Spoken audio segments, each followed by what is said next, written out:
ಯಾರಲ್ಲ ಇವಳು ಚೆಲುವೆ ಚೆಲುವೆ ನನ್ನ ಕಣ್ಣೆ ಬಿತ್ತು.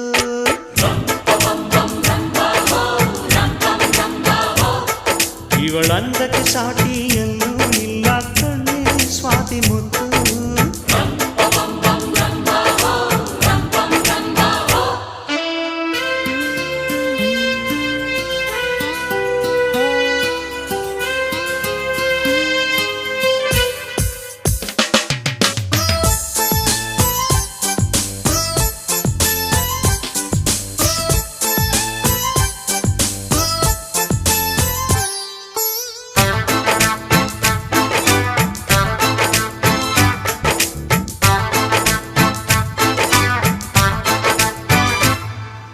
ಕನಸು ಇರುವ ಮನೆಯಲ್ಲಿ ಹೃದಯ ತುಂಬಿ ಅರಳುವುದು, ಹೃದಯ ತುಂಬೋ ಮನೆಯಲ್ಲಿ ಪ್ರೀತಿ